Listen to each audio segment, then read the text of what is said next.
بسم اللہ الرحمن الرحیم۔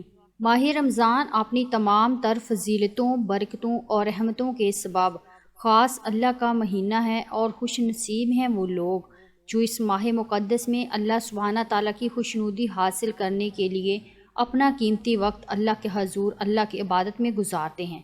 چنانچہ مسلم شریف میں ابو ہریرہ رضی اللہ تعالیٰ عنہ سے روایت ہے، اگر کبیرہ گناہوں سے بچا جائے تو جمعے سے جمعہ 5 نمازوں میں اور ایک رمضان سے دوسرے رمضان تک کے جتنے گناہ ہوتے ہیں وہ سارے کے سارے اللہ سبحانہ تعالیٰ معاف فرما دیتا ہے۔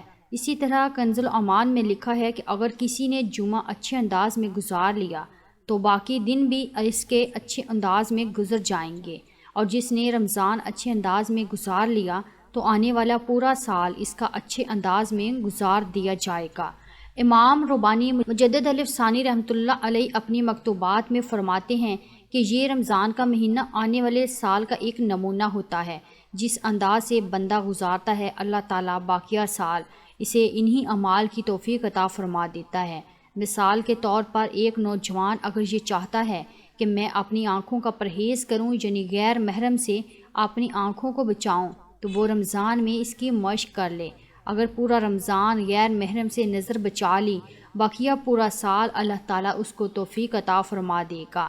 آپ پورا رمضان تہجد کی پابندی کر لیجئے، تلاوت کی اور دیگر عبادات کی پابندی کر لیجئے، اور پھر دیکھیے کس طرح باقیہ پورا سال وہ کام آپ کے لیے آسان ہو جاتے ہیں، یعنی اللہ تعالیٰ ان کاموں کی توفیق دے دیتے ہیں۔ یہی وجہ ہے کہ ہمارے اسلاف اور اکابر رمضان المبارک کے مہینے کو بڑے ہی اہتمام کے ساتھ گزارتے تھے۔ بخاری شریف کی روایت ہے کہ ایک صحابیہ حج پر جانا چاہتی تھی، خاوند نے انکار کر دیا۔ اس نے اپنے خاوند سے پوچھا کہ کیوں نہ جاؤں، تو کہنے لگے کہ سواری نہیں ہے۔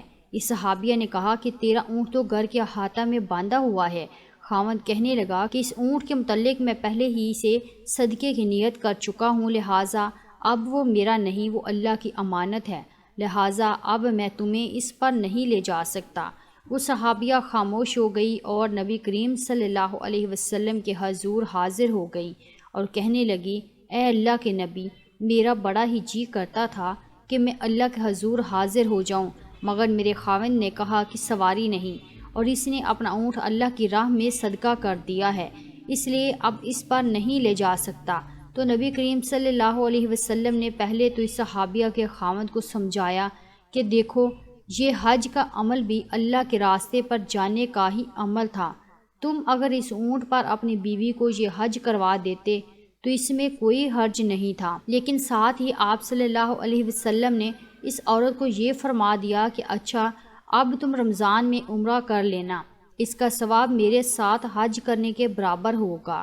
رمضان المبارک کے مہینے کو اللہ سبحانہ تعالیٰ نے ایسی فضیلت عطا فرمائی ہے، چنانچہ کنز الامان میں ہے کہ جب رمضان کی پہلی رات آتی ہے تو شیاطین اور سرکش جنات کو قید کر دیا جاتا ہے اور باندھ دیا جاتا ہے۔ جہنم کے سارے دروازے بند کر دیے جاتے ہیں جو پورا رمضان بند رہتے ہیں، اور جنت کے سارے دروازے کھول دیے جاتے ہیں اور ان دروازوں کو پورا مہینہ بند نہیں کیا جاتا۔ ایک اور ندا دینے والا فرشتہ ہر رات یہ ندا دیتا ہے، اے نیکی کے متلاشی، آگے بڑھ، اے برائی کے تلاش کرنے والے، تھم جا، رک جا۔ ہر رات میں اللہ تعالیٰ جہنم سے جہنمیوں کو بری فرما دیتے ہیں۔ کنز الامان۔ اب یہاں یہ سوال بھی ذہن میں آتا ہے کہ جب شیاطین کو باندھ دیا جاتا ہے تو پھر برائی کیوں کر ہو سکتی ہے؟ تو علماء کرام نے اس سوال کے متعدد جوابات دیے تھے۔ حقیقت کے قریب ترین یہ ہے کہ جب کسی انسان کا نفس سارا سال شیطانی خواہشات اور لذتوں میں جکڑا رہتا ہے تو اس میں اس قدر خباثتیں پیدا ہو چکی ہوتی ہیں کہ بے شک شیاطین قید میں ہوتے ہیں، تو ایسے انسان سے برائی سرزد کروانے کے لیے اس کے نفس کی خباثت ہی کافی ہوتی ہے، لہٰذا وہ انسان کو گناہوں پر اکسائے رکھتا ہے، یا پھر برے دوست بھی ہو سکتے ہیں، یار بد۔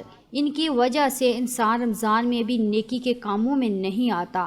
اس مسئلے کے لیے ایک خوبصورت مثال دی جاتی ہے کہ جب لوہے کو دہکتی ہوئی بٹی میں ڈالا جائے تو وہ حرارت کی شدت کے سبب سرخ ہو جاتا ہے، اور پھر اس لوہے کو بھٹی سے باہر نکال بھی لیں تو وہ فوراً ٹھنڈا نہیں ہو جاتا بلکہ 1 گھنٹہ 2 گھنٹے گرم ہی رہتا ہے۔ تو شیطان نے انسان کو گناہوں کی بھٹی میں اس قدر گھرما دیا ہوتا ہے کہ ان لوگوں کے لیے رمضان کا مہینہ آ بھی جاتا ہے تو وہ گرمی اسی طرح موجود رہتی ہے۔ نبی کریم صلی اللہ علیہ وسلم نے فرمایا، جس بندے کو رمضان المبارک کے اندر موت آ گئی تو اللہ تعالیٰ اس کو جنت کے اندر داخل فرما دیتا ہے۔ سیدہ عائشہ صدیقہ رضی اللہ تعالی عنہا بیان فرماتی ہیں کہ رمضان المبارک میں نبی علیہ السلام عبادات میں اتنی محنت فرماتے تھے، مشقت اٹھاتے تھے کہ رمضان کے علاوہ کسی اور مہینے میں اس قدر محنت نہیں فرماتے تھے۔ ایک اور روایت میں سیدہ عائشہ تو صدیقہ رضی اللہ تعالی عنہا فرماتی ہیں کہ جب رمضان کا مہینہ آتا تھا تو نبی صلی اللہ علیہ وسلم اپنی تہمت کو کس کے باندھ لیتے تھے، پھر پورا مہینہ گزارنے تک اپنے بستر پر واپس نہیں آیا کرتے تھے۔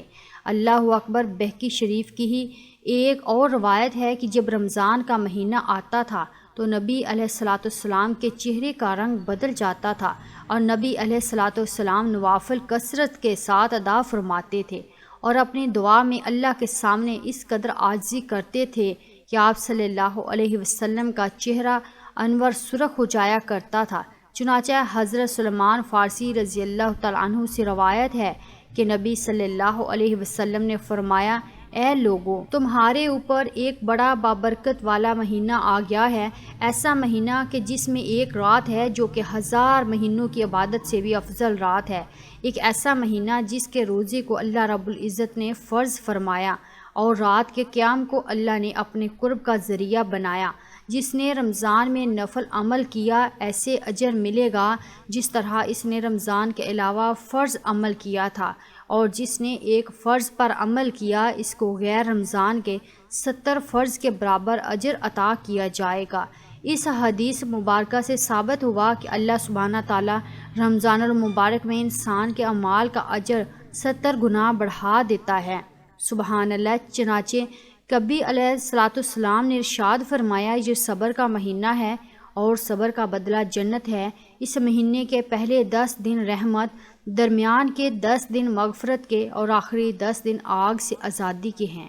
محترم ناظرین، امام ربانی مجدد الافسانی رحمۃ اللہ علیہ اپنی مکتوبات میں فرماتے ہیں کہ اے کاش پورے سال کی برکتوں کو رمضان المبارک کی برکتوں کے ساتھ وہ نسبت ہوتی جو ایک دریا کو سمندر کے ساتھ ہوتی ہے، مگر وہ بھی نہیں ہے، یعنی اس مہینے کی برکتیں دریا کے مقابلے میں سمندر سے بھی کئی گنا زیادہ ہیں۔